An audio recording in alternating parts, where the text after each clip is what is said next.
Yeah. Uh. Yeah. Hi everybody, welcome back to Bloom into Womanhood, where I talk about all things womanhood, adulting, and public health. I know it's been a very, very long time since I filmed a public health related video, but as you can see by the title, today we'll be discussing life after finishing your Master's in Public Health or Master's in Healthcare Administration program. And basically, I will be giving you all tips about the job search process. So if you're interested in knowing what life is like after public health school and you're trying to figure out what the next step is and how to get started on the job career search, feel free to continue watching. All right, without further ado, let's get started.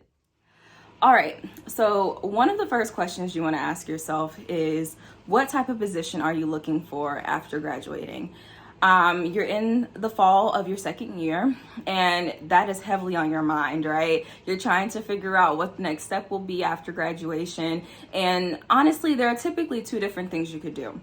There are fellowships, and then there are permanent positions, regular jobs that many people will typically go do after graduating. So for fellowships, we often have Master's in Healthcare Administration students or MHA students. That is typically the route that a lot of them will take.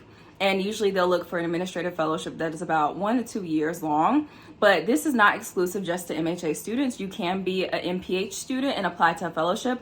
I know personally for me, I applied to a fellowship, and that's what I ended up doing initially after graduating. So that is also a possibility. If you are interested in applying to fellowships, you probably need to start looking around October, maybe even September for these fellowships. Now, just keep in mind, a lot of your classmates are also going to be applying. So just block that out of your mind, focus on your application process, and you will surely do fine. And if you're not looking for a fellowship and you're mostly looking for a permanent position after your schooling, I would recommend possibly starting your job search process in March or April before graduation, let's say in May. So it does take a while for the onboarding process after you get a job. It can take anywhere from like a month, 2 months. So looking in March or April is perfectly fine. So don't be afraid to go ahead and, if you're want that security early on and you're looking more for like someone to kind of guide you throughout your application or throughout your job, maybe a fellowship might be more of your speed. Fellowships are typically like you're having a mentorship, you're getting exposure to multiple different sectors in your company, and it just allows you to have kind of more of like a cushion, more hand holding. So yeah, you'll have like more guidance with that. But with a permanent position, you're looking to, kind of get going with things in the first couple months, and you're going to be taking more, responsibilities. Not saying that a fellowship you won't have responsibilities, but it is more of like a teaching opportunity and a learning opportunity. So figuring out which one of those you would prefer to do, I think is one of the first steps. Okay, so for this next section, we'll be talking about key tips for a successful job search. So please don't mind me, I'm going to be looking on the side to my notes. But one of the first things I want to highlight is networking. Networking is super important throughout this job process. You'll find that a lot of people are getting jobs simply because they know someone. And so just making sure that you're looking at those companies you're really interested in and taking the time to find somebody and get to know someone on a personal or deeper level will be very helpful for your job search. Whether that is just, reaching out and seeing, maybe a director that has that dream position you would want in the future, and they're doing the work that you're interested in, just having like a little conversation with them via Zoom to kind of get your foot in the door so that they can know who you are and know that maybe, when you do decide to apply, they will be like, oh, I know that person, and like, oh, maybe we should have an interview with them. And, that might even help you with your career. So just having that network is super important. And when you do have this network, I want to highlight, don't be afraid to ask about potential opportunities. Now, I would say if you're just now meeting that person, probably don't go and ask them, oh, are you guys looking to hire someone? But, first build up that relationship. And then once you are feeling more comfortable with that individual, it's always okay to, mention to them that, hey, I'm going to be graduating soon, and I would really love to work with you all. And just have that in mind and just ask them about possibilities of future work or projects that they might be having. So that's tip number 1. Tip number 2, we have utilize internship experiences. So kind of going back with networking, I know plenty of my classmates who actually got their job after doing their practicum experience, which happens between your first year and your second year of your MPH program. And they continued on with that same company, and they actually work with that company till this very day. So making sure you utilize your internship experience will be super key, and making sure that you do a good job when you're doing your practicum or your internship, so people can know your work ethic and then potentially even extend you a job later on. So that's one of the other ways you could possibly get your foot in the door after graduating. Okay, so for tip number 3, I want to recommend that you have a professional look over your resume once you get started with the job process. So a professional can be your school's career advisor, a professor. Even I had people look at my resume who were working for the county public health department.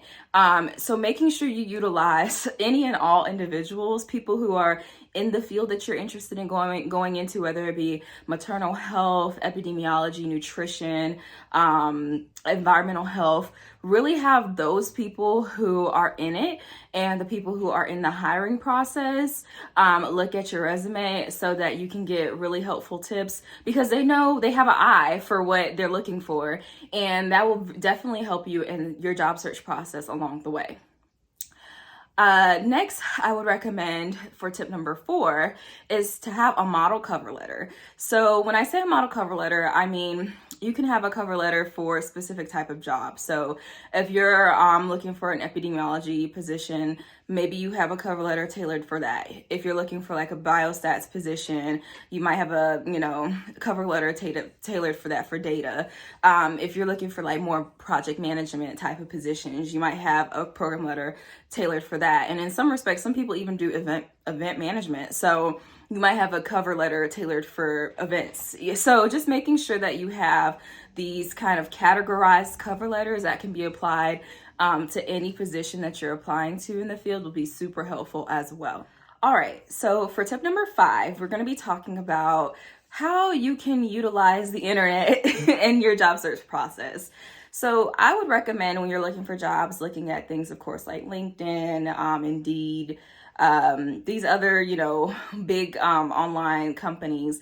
But if you're a student, I would also just recommend making sure you're looking at your school's job database. I ended up finding my fellowship through my school's newsletter. So I do recommend making sure that you're reading your emails that you're getting from the university, and actually looking deeper into those opportunities is a really good way to, find a career after graduation. I would also recommend going into Facebook groups that are related to public health or the field that you're interested in, because a lot of time you have people who are already established in the field and they're posting for new positions and they're looking to hire somebody. So oftentimes you'll see jobs come available in Facebook groups. So that's a really good way to kind of get exposure, also meet other people in the field and have a feel for what it's going to be looking like once you are on the job market. For tip number 6, I also want you to consider, are you willing to relocate? So relocation and maybe even, remote work is something that can be, broaden your job search, right? So if you're willing to relocate, I think that is another great way of marketing yourself and possibly opening your opportunities. And for my next tip, I would also recommend speaking to students who recently graduated that you know of, that might have been in the cohort before you, just to get some idea of what they might have done, if they even know of any positions at their companies. That might be another great way so that you can figure out how to continue this job search that you're just now starting on. And for my last tip, I highly, highly recommend that you find a mentor. So this can kind of go into like the networking piece and, having someone review your resume, but having a mentor, whether that's like a college professor or someone that you previously worked with who's in the field, that is super helpful in guiding you. Not only can, they do letters of recommendation for you, review your resume, but they can help offer you guidance when you do get multiple offers or you're trying to figure out where you even want to end up. That mentor is very helpful in guiding you through that process. So if you can, I would also recommend finding a mentor who is doing something that you are interested in doing and really building that relationship with them and cultivating it, especially as you're on this job search. Yeah.